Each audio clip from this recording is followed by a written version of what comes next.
Okay, so this is our video of the Hardinge lathe. Pardon my voice as I talk through it. Personally, I don't like the way I sound on video, but we don't have a professional narrator. So, this is just a shot of the tooling, various face plates, chucks. There's one of those clamps that goes across the bed. This one here with a micrometer thimble on it, it does not fit that machine. It was in the machine, it'll go with the machine, but it's not going to fit on that bed. There's a 4-way tool post, there's some quick change tool holders, and then various 4 jaws, 3 jaws, and face plates. Up here, books and documentation that are with the machine. Not guaranteed to be 100% complete because they're loose, and if they're loose, then I just simply can't guarantee you that every single page is there. But the vast majority do seem to be, and then the previous owner's scribblings and writings. The taper turn, or the radius, I believe it's a radius attachment. Yes, radius attachment for the machine. Just sitting on the back here. Give you a shot of the back. This little transformer does go with the machine. We are not currently using it. The previous owner had a 220 volt power supply. This machine is currently wired 440. So they use the transformer, but there's no need for us to wire it up here. And I need your flashlight. Just want to get a little bit of extra light here quick.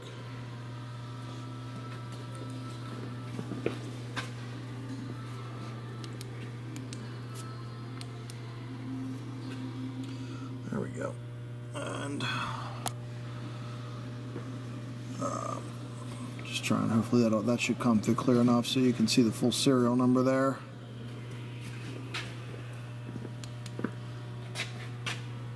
Brighter one, clearer might be, but the serial number is as described.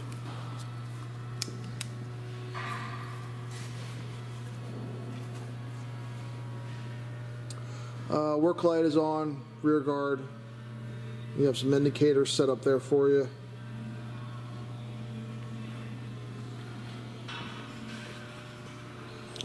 These are my power leads coming in. It's how we run each machine. Inside of the control cabinet,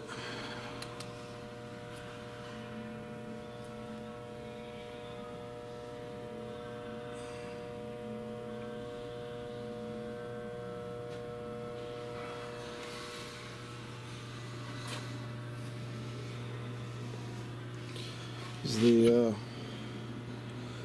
again, there's no banjo or quadrant gears for additional gears, but the gears that the machine can cut are supplied in the gearbox here with the threading. So all these threads here you can cut with the machine.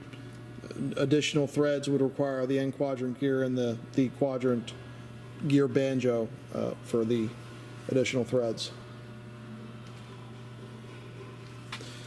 In addition to the tooling, forgot there's this collets that will go with it as well too. And the tray is nothing more than flimsy Chinese metal, but it will all go, and those collets are there.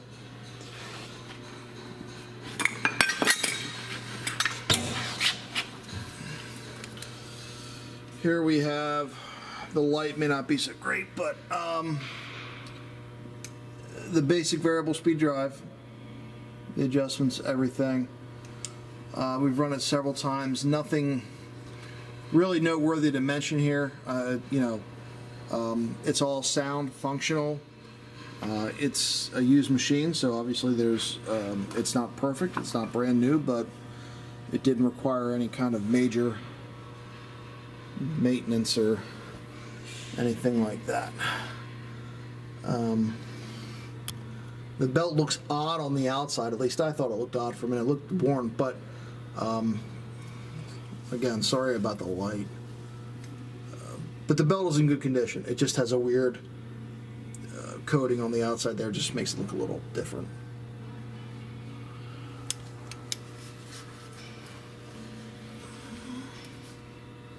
Diagram.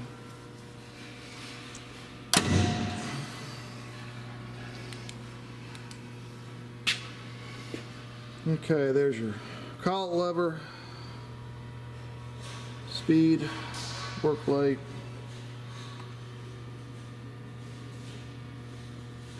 It's coming down off the headstock here.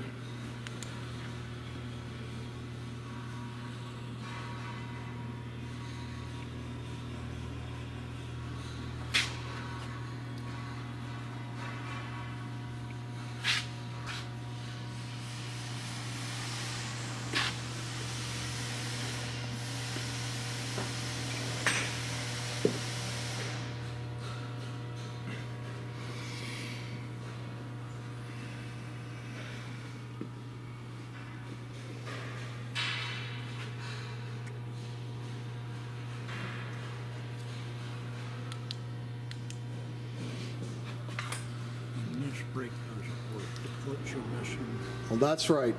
Good point to note. We did find, this may not have been mentioned previously, the brake on this machine does not work. The reason it does not work is because there are parts missing. Someone obviously, in our business, we find at some previous time somebody probably worked on it, took it apart, either lost the parts or the parts were bad, or long story short, those parts are missing and we do not have them. So right now the machine just coasts to a stop. It doesn't have the brake. Something we did note, I know we've been trading emails and talking. Originally, we found this machine did not have, on the rear here, there was a lot of oil leaking out of it and everything. The lubrication system, somebody took out of it at one time. So we went back to Hardinge. There were various meters for oil and everything that go behind this plate to supply the lubrication system. We replaced all them, made a new plate, put that all back on. So you got a functional lubrication system. It would be nice if people paid attention to that kind of thing, but they don't. There's your taper attachment.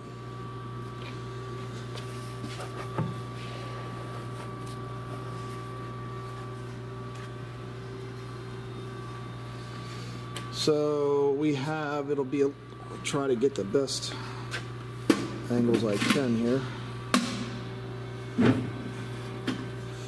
Probably have to do this one indicator at a time. So we have this indicator that you're looking at currently is set on the top of the test bar we have here. If you want to, It's 1/10. this is 1/10 indicator. You can see the run out less than a tenth.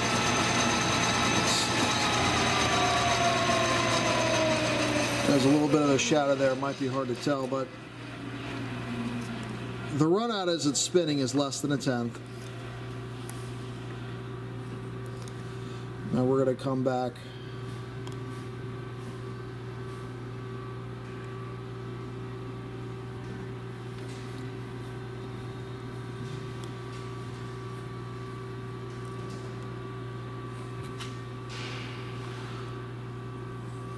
Watching the dial was a little hard to see there, but once you run the whole way, or re-zero it, just re-zero on one end and just run in, and we'll just, as best you. So that's not quite, oh sorry, there's a tenth there. So you're coming back. Okay, so we were 0 out at the end of the bar, and right about here we're about 8/10 or so. Run back out to the other end of the bar.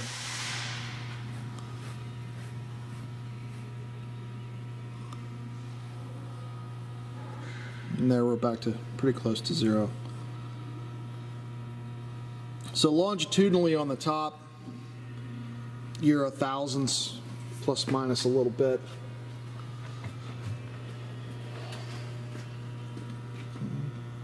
Okay, let me get a good shot of that. Now we're traveling now on the side of the bar. Get focus here quick. Okay, so we're zeroed out at the end. We're traveling back towards the spindle.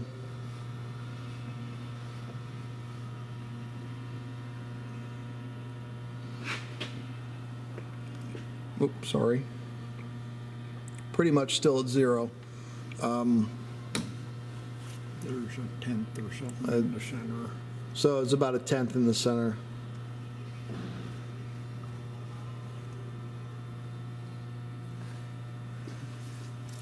So, and that's a 6-inch bar?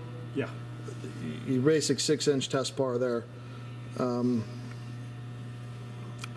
That'll give you some idea. It does get, why don't we pull these indicators off now?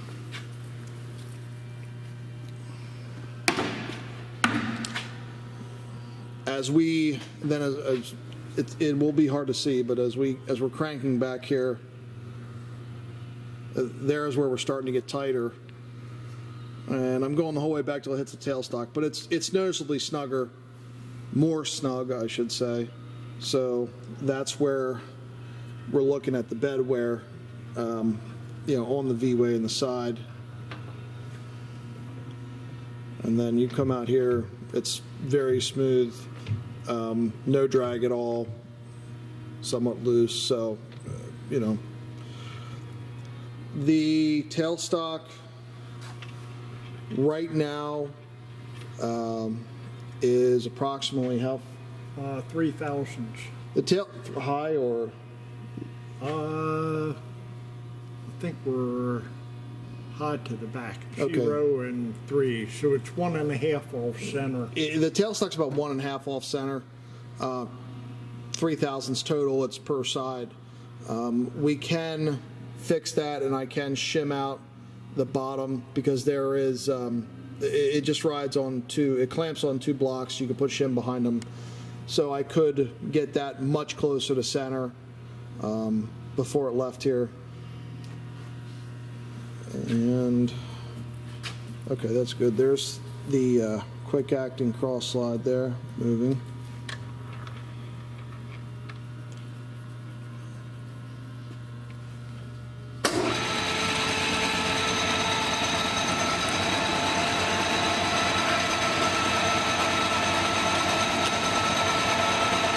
Feeds forwards and backwards.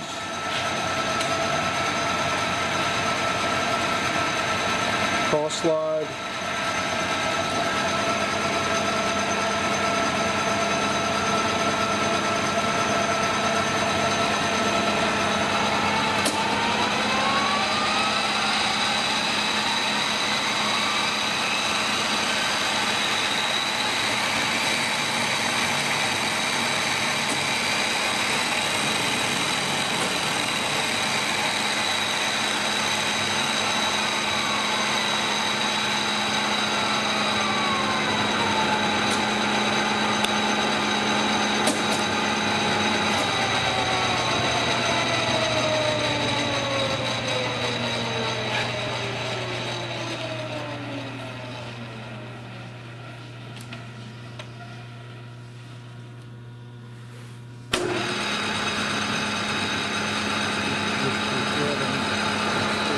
There's the lead screw for threading.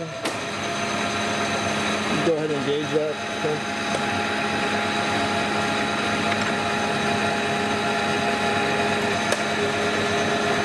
Direction change. Release.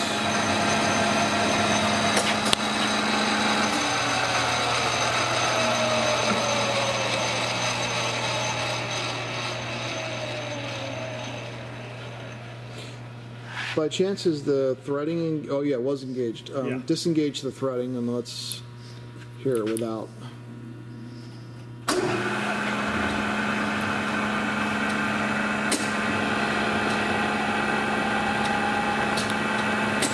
So that whole time we're just running, the threading was engaged. This is without threading.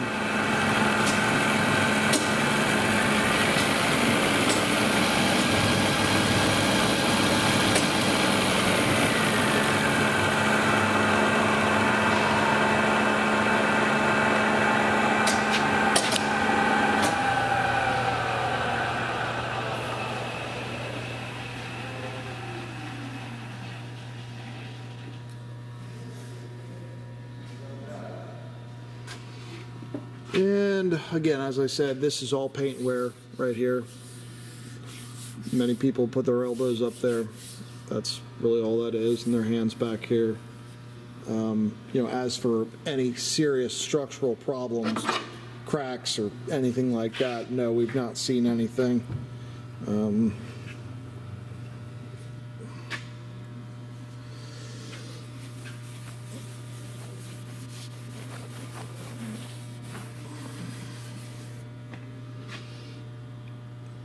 Again, the light is, I mean, blemishes, and you can feel ridges. I mean, they're there. I've seen worse, obviously. I've seen much better. It's hard to quantify it in a video because there's no standard, but you know, there's a wear mark right there. I can feel it in the finger. You know, you can feel irregularities, but again, to the touch, it's hard to say how much exactly it is. Did we have any serious bellies in it or anything like that, or not? I don't believe we noted any serious bellies. The most wear we noted would be on the sides here in the taper, the fact that it gets tighter out here than at the headstock, obviously, because this is where all the wear, you know, all the use is. So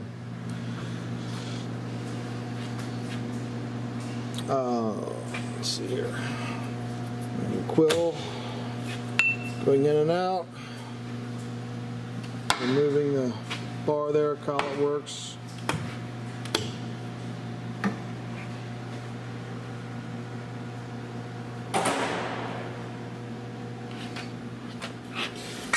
Inside cabinet, it's a dark photo, but it's you know, an empty cabinet, so there's not a whole lot to see there. And again, down through here, no major structural problems. The work light is a separate 110 plug.